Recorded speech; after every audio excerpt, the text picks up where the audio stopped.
Hi, this is Wendy Ponomarenko. I'm the art teacher and librarian at Temple Emanu-El. And as part of our ongoing library project to bring our library resources to you during this time of need when all the public libraries are closed and when you don't have access to our library, I've been reading a book a night, except for last night in which I posted a science experiment for everybody, just to change things up. But today's book is called You Never Know.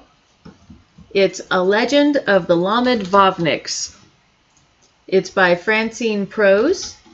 The illustrations are by Mark Podwell. And this is actually based on a popular Jewish legend that has been around for who knows how long. So I hope you enjoy. Okay, here's You Never Know, A Legend of the Lamed-vavs by Francine Prose. Illustrations by Mark Podwell. This book can be found in our Easy Fiction section in the Juvenile section.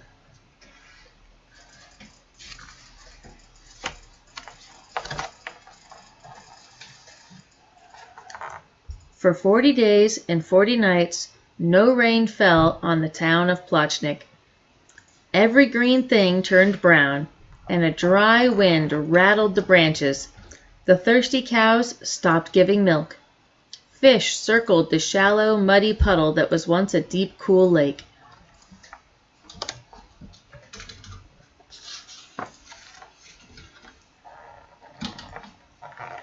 In the synagogue, the rabbi prayed, "Lord of the universe, favor us with rain."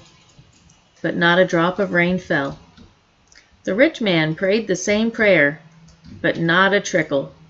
The teacher, the doctor, the lawyer, the butcher, the baker, the candlestick maker, all prayed, but not one wispy cloud appeared in the clear blue sky.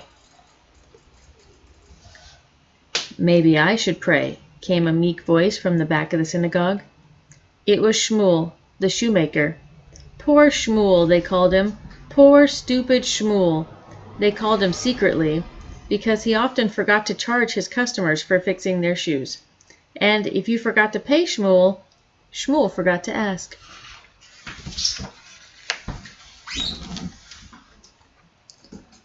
When a beggar came through town, Shmuel gave him free shoes. Once, when a fierce bear appeared in the streets and everyone hid in their houses, stupid Shmuel gave the bear water, and the bear went back to the woods. Whichever there was a trouble, somehow Shmuel was, magically, always right there, ready to help, smiling and singing to himself. No one cared if poor Shmuel prayed. If God ignored the town elders, why would he listen to Shmuel, who couldn't even read the prayers? "Please, God, send rain," prayed poor Shmuel. And then thunder grumbled in the distance. The sky turned black as coal. Raindrops tapped the roofs, and people ran out with their heads tilted back, catching the drops in their mouths. "We prayed for rain and God listened," said the rabbi, the rich man, the teacher, the doctor, the lawyer, the butcher, the baker, and the candlestick maker. Poor Shmuel said nothing. Smiling and singing to himself, he went home to his tumble-down cobbler shop.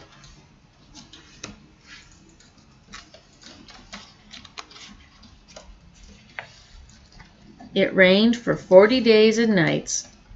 Soon the cows and fish were swimming through the streets.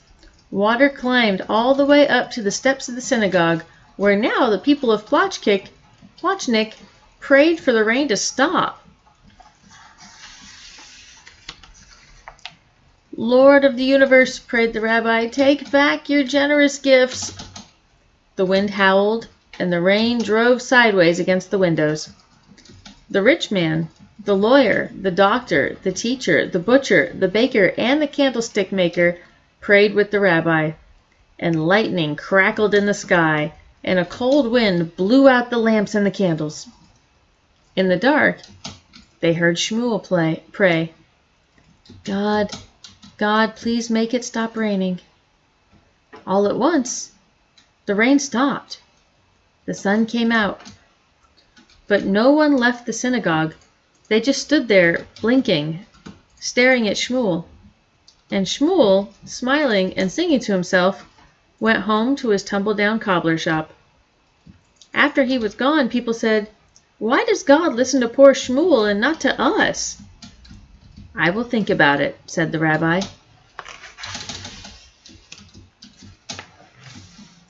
That night, the rabbi had a dream. He dreamed of menorahs with 36 candles.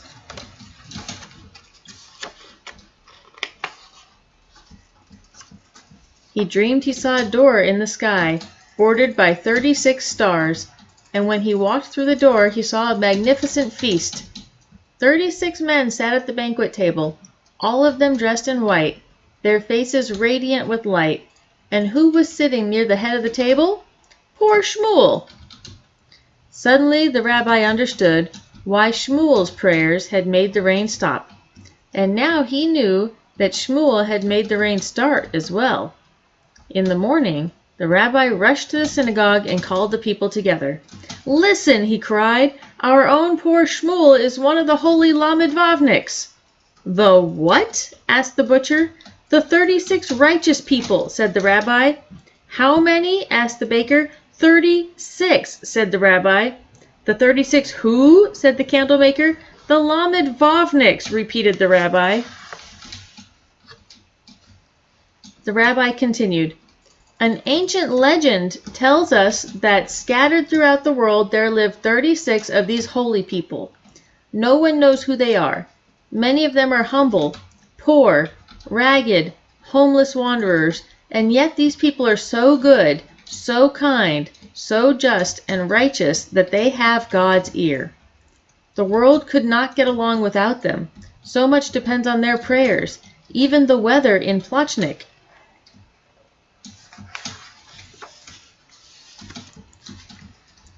"And our Shmuel is one of the 36, cried the butcher. "What good fortune that he should be living here in Plochnik," said the baker. "Let's go find him and tell the world that he lives here," said the candlestick maker. Plochnik will be famous," announced the rich man. "Travelers will come to see him. Maybe our town will make money." The townspeople rushed to the cobbler shop. There they found Shmuel's tools and the shoes that he had fixed and polished and left without charging their owners. But Shmuel was gone. If you are one of the 36 Lamed-vavs, it must remain a secret. If anyone discovers who you really are, you will lose your special powers. This is part of being a Lamed-vavnik.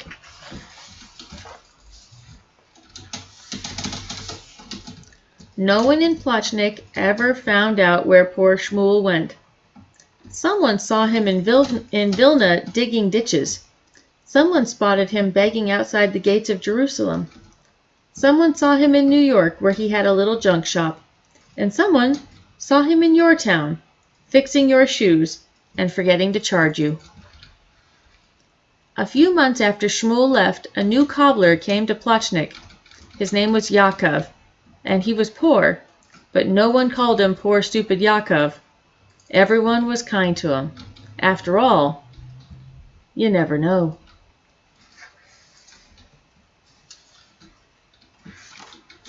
Now, of course, 18 is a holy number in Hebrew, and 36, being twice that, of course, is twice as holy, twice as lucky. Also, there are 36 candles when you have completed Hanukkah that you've used, and and also Lamed-vav means 36 in Hebrew, so hence the Lamed-vavniks. So this is an old legend. It's an enjoyable one, and I hope you've enjoyed this story. Thank you.